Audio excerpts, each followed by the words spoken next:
Dia, boa tarde, boa noite. Estamos hoje no capítulo 47 do livro Conversando sobre Vida Plena e o tema é Entenda, creia e aceite a suficiência da cruz. Muitas pessoas mudam de religião, tornam-se nominalmente cristãs, mas nunca entendem a suficiência da cruz. A escassez de ensino sobre esse tema é uma das responsáveis por esse déficit perigoso. Nem mesmo em meio à maioria das lideranças há um entendimento claro e maduro sobre isso. Sem dedicar-se a entender essa verdade central da Bíblia, todas as verdades periféricas perdem o sentido. Não compreender João 19:30, que diz está consumado, faz com que uma multidão de cristãos não entenda nada antes e nem depois dessa declaração. É como abotoar uma roupa colocando o primeiro botão na segunda casa. O que foi feito em seguida só aumenta o erro. Precisamos parar para estudar profundamente esse pequeno texto que declara a nossa libertação da morte, do pecado, de nós mesmos. O centro da Bíblia é Cristo e a sua principal obra foi na cruz. Ele veio para isso. Essa decisão foi algo entre pai e filho antes mesmo da fundação do mundo. Eu sempre tive uma visão errada de que Jesus era o plano B de Deus e que Jesus não precisava morrer se Adão não tivesse pecado. Mas Jesus nunca foi o plano B. Jesus foi o plano único, o único plano de Deus. Na mente divina, o Cordeiro foi morto antes da fundação do mundo. Sei que é difícil essa percepção para nós que vemos o tempo de forma linear, mas Deus tem uma dimensão diferente do tempo. Tudo aconteceu antes de ter acontecido. Parece louco, mas é isso. Não houve nenhum imprevisto. Tudo estava determinado antes de tudo existir. E sim, Deus deu a sua lei, mostrou ao homem ao longo da história que o homem não era capaz de cumpri-la. E em Jesus veio justamente cumpri-la. Jesus pagou o preço para aplacar a ira do Pai contra uma humanidade pecadora. Esse plano redentor traçado antes do mundo existir, essa linda aliança entre pai e filho, esse amor incondicional pelo homem perdido, foi concluído com essas últimas palavras de Jesus. Está consumado. Significa que não há nada mais a ser feito. A obra foi concluída com sucesso. O Cordeiro perfeito foi morto de uma vez para sempre. Agora, o homem poderia ser resgatado, regenerado, justificado. O caminho para o Santo dos Santos foi aberto. A cortina foi rasgada de alto a baixo. Não foi uma ação do homem, foi uma ação que partiu do céu. Quem matou Jesus não foram os fariseus, nem o povo, nem Herodes e nem Pilatos. Quem matou Jesus foi o Pai. Esse foi o sacrifício perfeito. Somente a morte do justo pelos injustos poderia fazer a diferença na humanidade. Ainda que o cenário da morte tenha sido composto por todas essas pessoas, elas foram instrumentos terrenos para o plano de Deus ser executado.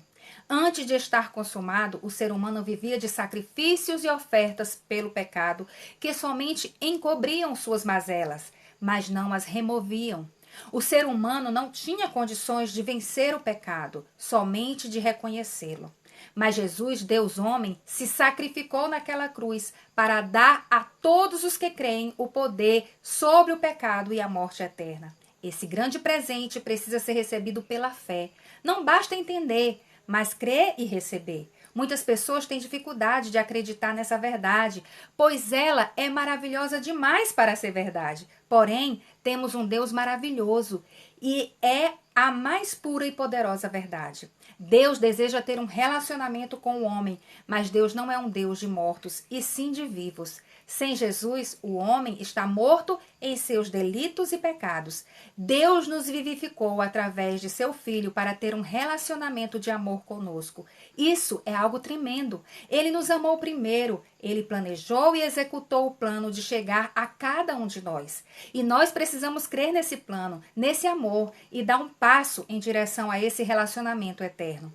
Muitos acham que só crer é muito pouco. Acreditam ainda que precisam fazer sacrifícios, penitências, acreditam que com seus esforços podem ser salvos. Isso é ofensivo à cruz. Essas pessoas estão anulando a cruz de Cristo. A carta escrita por Paulo aos Gálatas foi com o objetivo de falar da suficiência da cruz, pois muitos judeus convertidos ao cristianismo voltaram a praticar vários cerimoniais por acreditarem que também eram importantes e queriam impor isso aos gentios convertidos. Não conseguiam compreender que Jesus já tinha feito absolutamente tudo, já tinha cumprido todas as exigências do Pai e que a fé somente era suficiente. E assim caminham muitas igrejas, crendo em Jesus e em mais um monte de coisas para salvar, como jejum, oração, sacrifícios, ofertas, votos, campanhas, crendo até mesmo que precisam deixar de fazer uma série de coisas, de se abster de muitas outras para serem salvos, para completarem a salvação, como se o sacrifício de Jesus não fosse tudo. Infelizmente, tentar salvar-se é um dos piores equívocos praticados pela humanidade que vem atravessando todas as épocas. Não há salvação em nenhum outro. Eu não posso ser salva por praticar coisas corretas e por evitar o pecado. Eu só posso alcançar a salvação pela fé em Jesus. E isso é um dom, um presente de Deus que eu nunca irei merecer. O homem natural não consegue entender essa abundante graça. O homem natural sempre desconfia da bondade de Deus e acha que deve merecer a bondade. Isso anula a graça. É interessante que João 1,14 diz: "E o Verbo se fez carne e habitou entre nós, cheio de graça e de verdade. E vimos a sua glória como a glória do unigênito do Pai." Jesus se manifestava com a graça e a verdade. A verdade é que somos pecadores. Ele não passava pano para o pecado do homem. Ele confrontava esse pecado. Jesus nunca abriu mão de dizer a verdade, mesmo que fosse dura. Mas a graça também estava em seus lábios. Ele era capaz de dizer, por causa da graça, eu também não te condeno. E por causa da verdade, vá e não peques mais. A graça e a verdade devem andar juntas. Somente a verdade nua e crua pode gerar legalismo. Somente a graça sem a verdade pode gerar liberalismo. Jesus conseguia mostrar essas duas faces da glória do Pai e por causa disso muitos pecadores o seguiam. Eram confrontados com a verdade e com a graça. Pessoas religiosas que não compreendem a graça jamais irão ceder à verdade de que está consumado. Elas vão preferir pagar pelos seus pecados, vão preferir cultivar a imagem de um Deus mau que castiga e jamais experimentarão a graça da salvação, pois o castigo que nos traz a paz estava sobre ele. Muitos não querem crer na suficiência da cruz porque querem ser protagonistas da história, não abrem mão do mérito. Se eu mereço, não é mais graça. Muitos vivem uma vida cristã estafante, cheia de atividades e compromissos para pagar por sua salvação, como se isso fosse possível. Só existe um protagonista na salvação da humanidade: Jesus Cristo. Qualquer outra pessoa que deseje esse papel está sendo anticristo, está se colocando no lugar de Cristo. Se numa igreja, para ser salvo, tem que acreditar em Cristo, mas tem também que obedecer ao líder, aquele líder está fazendo um papel de anticristo. Se Jesus não for suficiente, ninguém mais será. Se a sua história de salvação está escrita em cima de seus méritos e não nos méritos de Cristo, você tem sido um anticristo. Se você coleciona uma série de sacrifícios e renúncias para alcançar a salvação, você está anulando a cruz de Cristo em sua vida.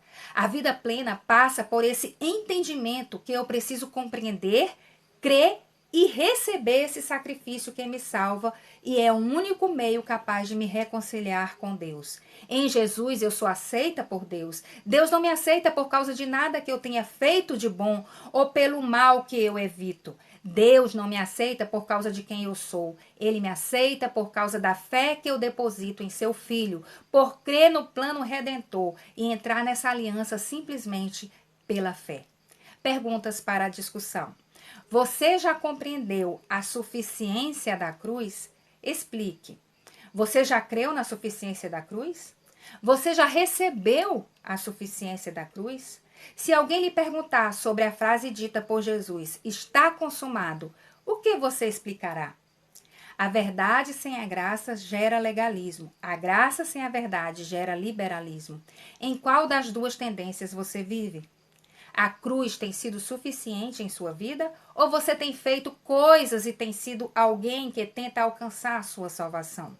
Que informação neste capítulo foi mais útil para você? Por hoje é só. Se você gostou desse vídeo, me ajuda a levar outras pessoas, tá bom? Compartilha, curte e até o próximo vídeo.